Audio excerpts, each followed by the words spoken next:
The containment alarms shrieked through the Galactic Council's diplomatic station 3 seconds after Emma Johnson's nose twitched. By the time she actually sneezed, Kael'thas had already slammed his primary manipulator against the emergency lockdown panel. Zara was screaming evacuation protocols into her comlink, and the station's AI had declared a Class 7 extinction event in progress. Emma blinked, pulled a tissue from her pocket, and said, "Gesundheit."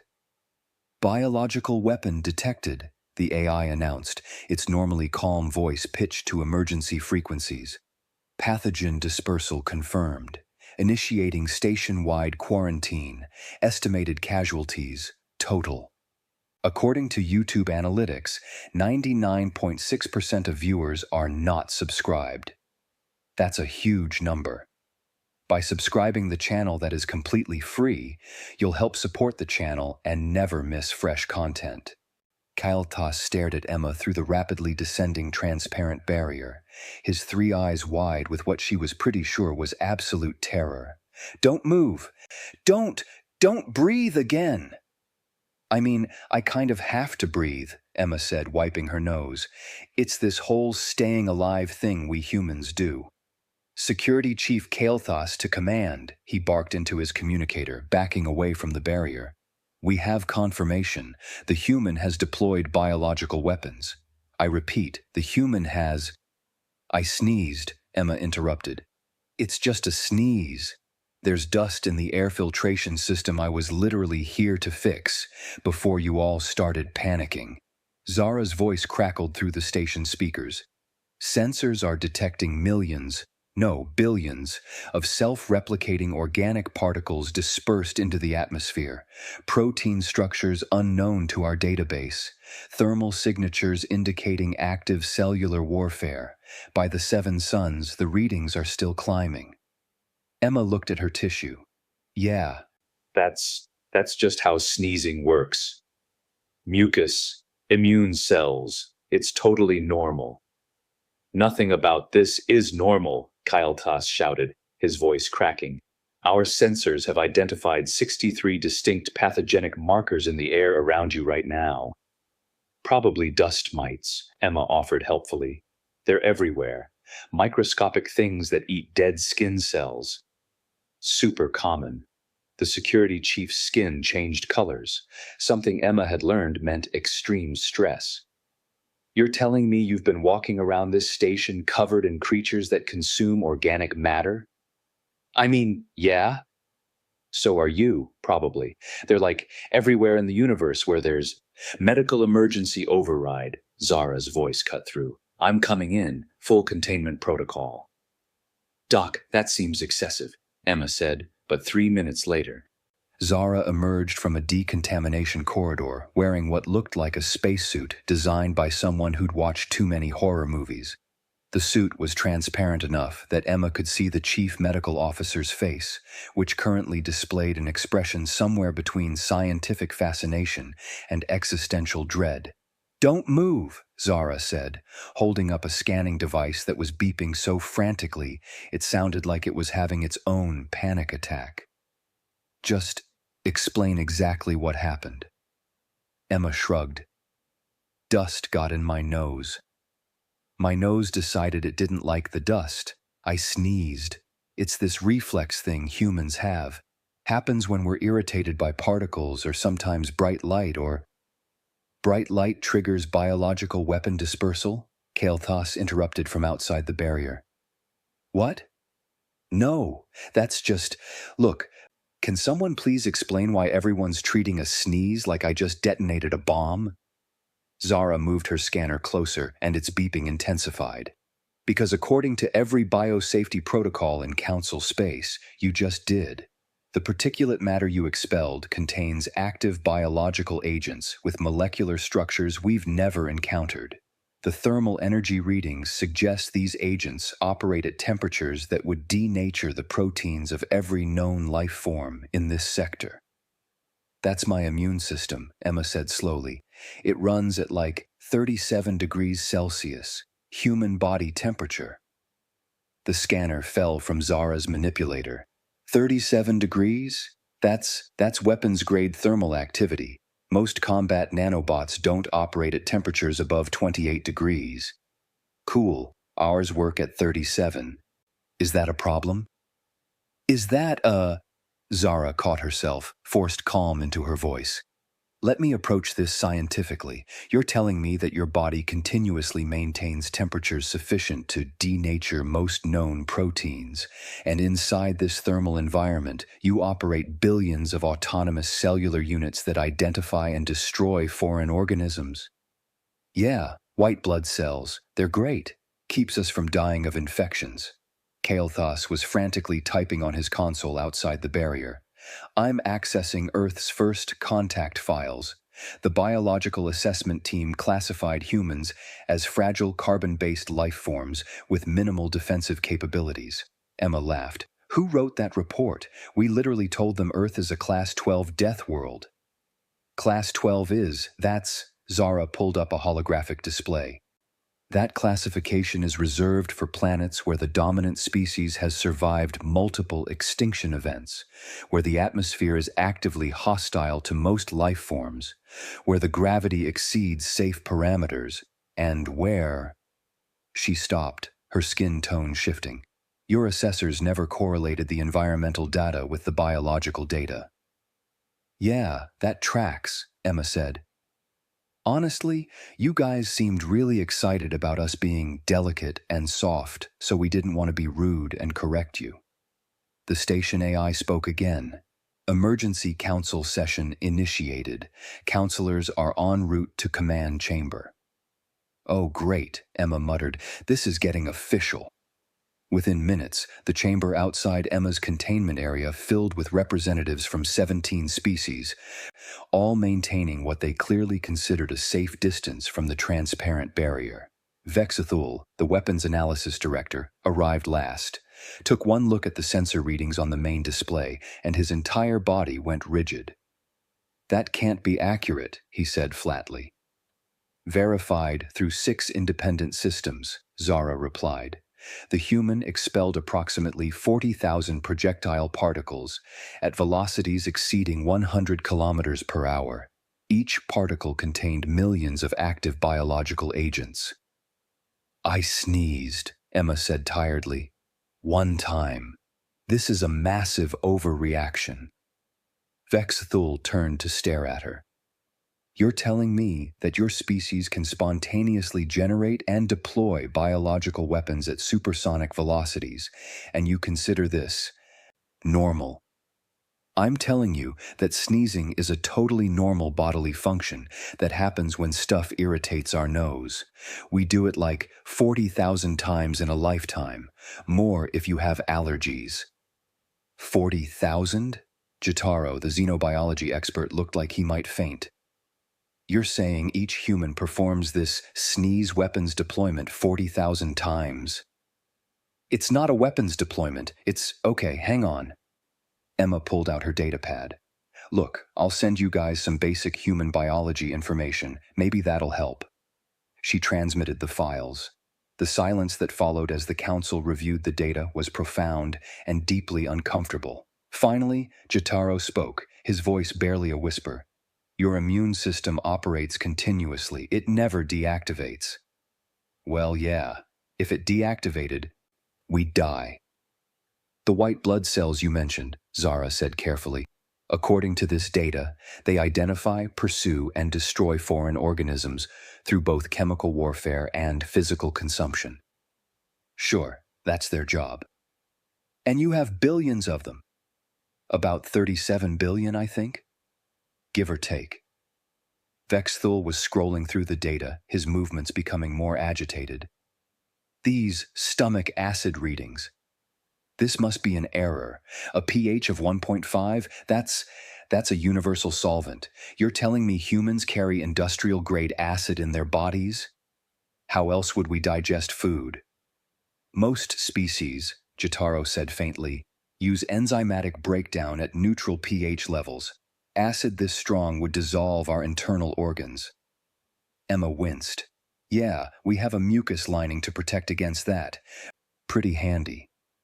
More mucus, Kael'thas said, and he sounded defeated. Of course there's more mucus. Zara was reading further. Your skin is covered in bacteria.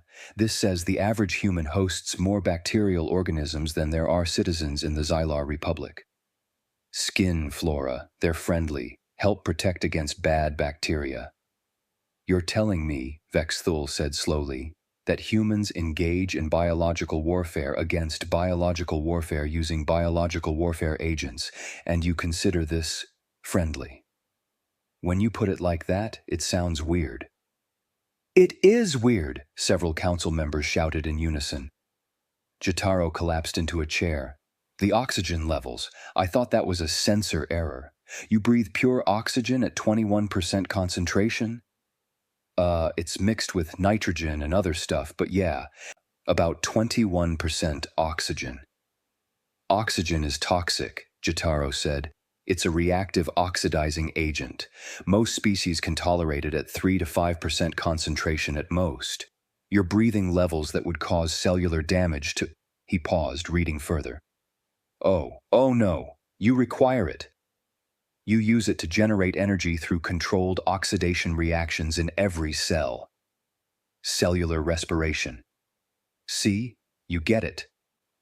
I don't get it. I don't get any of this. You're running controlled fires inside your cells at weapons-grade temperatures while bathing in acid and fighting constant biological warfare, and you think this is normal. For humans, yeah. Vexthul had pulled up a different display. Earth's atmospheric composition. The oxygen levels alone would ignite most construction materials used in council space. The nitrogen concentration would cause cellular narcosis in 70% of known species. And you're exhaling... He stopped. You're exhaling carbon dioxide at 4% concentration. Is that bad? Carbon dioxide is toxic. It's acidic when dissolved in water. Your exhalation could poison... He trailed off, calculation dawning on his face. How many humans are on Earth? About 8 billion last I checked. The council chamber went silent. 8 billion organisms, Vexthul said softly, continuously exhaling poison, operating internal furnaces, weaponized biology against themselves and their environment, surviving on a planet that would kill most of us in minutes. He turned to Kael'thas. How did we ever classify them as weak? The assessment team never left the climate-controlled embassy, Kael'thas said, pulling up old files. They conducted all biological scans in a sterile environment. They never saw humans in their natural habitat. Because they couldn't survive in our natural habitat, Emma realized. You needed all those protective measures just to walk around on Earth. We thought we were protecting ourselves from environmental hazards, Zara said. We never realized we were protecting ourselves from you.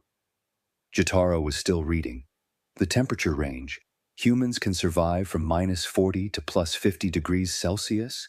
That's a 90-degree operational range.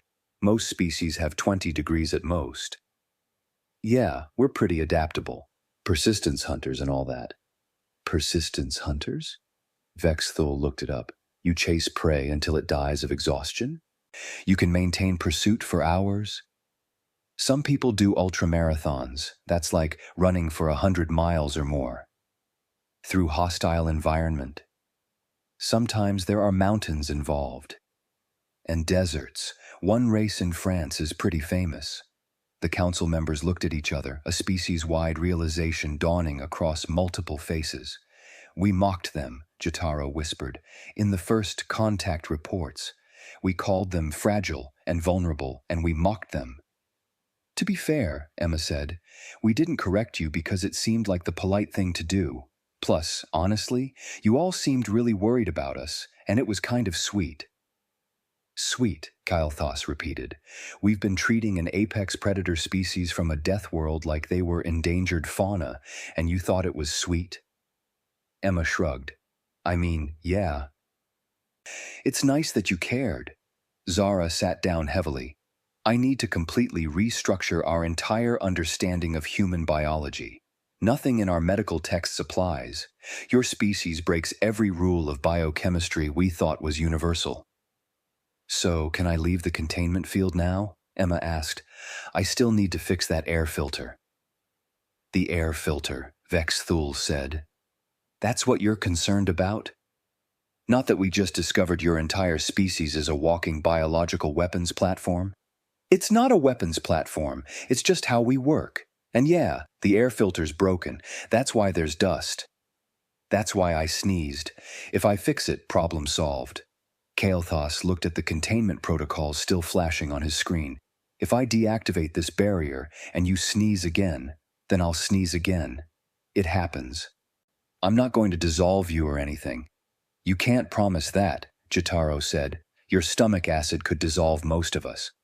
I'm not planning to vomit on anyone. But you could. Theoretically, I guess. But I won't.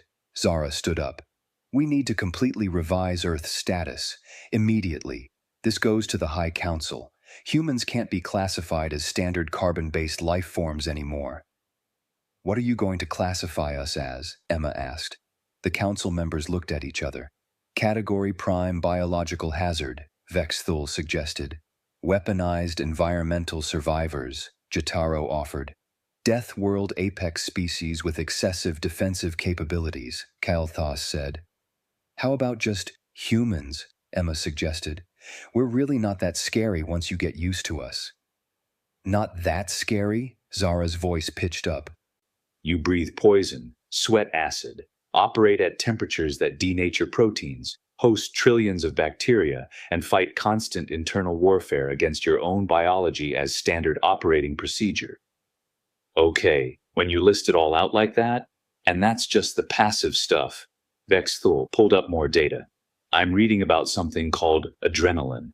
You can voluntarily increase your strength, speed, and pain tolerance in emergency situations. It's not really voluntary, it's automatic when we're scared or excited. You have an automatic combat enhancement mode. That's not okay, technically yes, but can I ask, Jotaro interrupted quietly, why your species developed all of this? What was Earth fighting against that required this level of biological armament? Emma thought about it. Everything? I mean, Earth's got lots of things that want to eat us. Predators, parasites, diseases, environmental hazards. We evolved to survive all of it. And you did, Zara said. You didn't just survive, you thrived.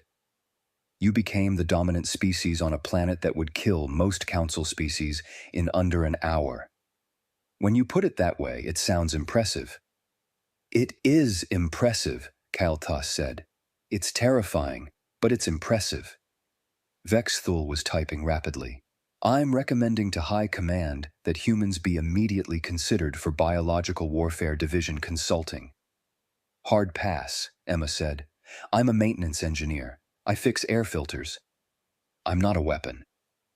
You're absolutely a weapon, Vexthul said. You're just a very polite weapon who fixes air filters. Emma sighed. Can I please just leave containment and do my job? The council members looked at each other. Finally, Kael'thas reached for the control panel. If you sneeze again, I'll aim away from people, promise. The barrier descended. Emma walked out, grabbed her toolkit, and headed for the air filtration panel. Behind her, she could hear the council members maintaining what they probably thought was a subtle, safe distance. She opened the panel, pulled out the clogged filter, and showed it to them. See? Dust. Totally normal, just needs replacing. That dust could contain millions of organisms, Jotaro said nervously. Probably does. That's why we change filters regularly. She installed the new filter, closed the panel, and the air circulation normalized. There, all fixed. No more dust, no more sneezing. Until next time, Zara said. Until next time, Emma agreed. She packed up her tools, checked her work order list. Okay, I've got 3 more filters to change this week. Should I, warn you in advance? Send out a station-wide memo? Human maintenance activities may result in sneezing. Please don't panic. Yes, all the council members said simultaneously. Actually, Kael'thas said, I'm implementing new protocols immediately. All station personnel will receive training on human biological functions. No more surprises. All biological functions? Emma grinned. You sure about that? Because there's some stuff that might really freak you out. The color drained from several alien faces. What else? Zistra asked weakly. Well, there's coughing, hiccups, burping, yawning, crying. Crying? Jotaro interrupted. Emotional responses trigger biological excretions? I mean, tears, yeah. They're actually pretty interesting. They have different compositions depending on whether you're sad crying or cutting onions crying or… Stop, Vexthul said. Just compile a list, a complete list. Everything we need to know about human biology that might trigger our sensors, cause panic, or violate what we think are universal biological principles. That's going to be a long list, Emma warned. We have time, Kael'thas said grimly. Apparently, we have a lot to learn about humans. Emma pulled out her datapad. I'll send over some basic biology textbooks. High school level stuff. Should cover most of it. High school level? Zara asked. This is information you teach to children? Yeah, pretty standard. Usually around age 14 or 15. Earlier if kids are curious. You teach children about their own biological weapon systems, Vexthul said flatly. We teach them about their bodies. It's not, look, you guys really need to stop thinking of basic biology as weaponized. We'll try, Jotaro said, sounding unconvinced. But it's difficult when everything about human biology violates safety protocols. Emma finished sending the files. There. Anatomy and Physiology 101. Should answer most questions. Fair warning, there's a whole chapter on the immune system that's probably going to give you nightmares. More nightmares, Kael'thas corrected. We're already going to have nightmares about today. Sorry about that. Emma picked up her toolkit. If it helps, we think you're all really cool too. The bioluminescence thing some of you do? That's awesome. Humans can't do that. Your species can survive conditions that would kill us in minutes, Zara said. I think we can accept that you don't bioluminesce. Emma grinned. Fair trade. She headed for the exit, then paused. Oh, one more thing. I feel a cold coming on. Might be sneezing more than usual for the next few days. The panic that statement caused was immediate and profound. A cold? Jotaro looked at his datapad frantically. That's a viral infection. You're saying you're infected with a pathogen and you're just walking around? It's just the common cold. Not a big deal. Happens to everyone. Everyone? Yeah, most humans get a few colds per year. Totally normal. Kael'thas was already typing. I'm implementing Level 3 health advisories. All personnel should maintain 10 meters distance from the human until… Until when? Emma asked. Colds last like a week. You going to avoid me for a week? The council members looked at each other, clearly realizing that this was, in fact, exactly what they wanted to do. Emma laughed. You know what? Fine. I'll work the late shift this week. Fewer people around. Less chance of me traumatizing anyone with my terrible, dangerous sneezing. Thank you, several voices said with obvious relief. She waved as she left. See you guys later. Try not to panic too much about the biology stuff. We're really not that scary. After she left, the council chamber remained silent for a long moment. Finally, Vexthul spoke. We need to revise every assessment we've ever made about Earth and humans. Agreed, Zara said. Everything we thought we knew was wrong. Not everything, Jotaro said quietly. We knew they were from a death world. We just didn't understand what that meant. And now we do, Kael'thas said. Now we understand that death world doesn't just mean the planet is dangerous. It means the species that survived it had to become dangerous too. They're not dangerous, Zara corrected. They're just extremely capable, and we mistook capability for fragility. Never again, Vexthul said. New protocol, never assess a death world species based on their behavior in controlled environments.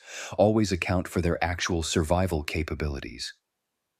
And never, Kael'thas added, never mock their biology without understanding it first. The council members nodded in agreement, already drafting new protocols, revising old assessments. and coming to terms with the fact that the friendly, helpful humans they'd welcomed into the galaxy were simultaneously the most biologically dangerous species any of them had ever encountered.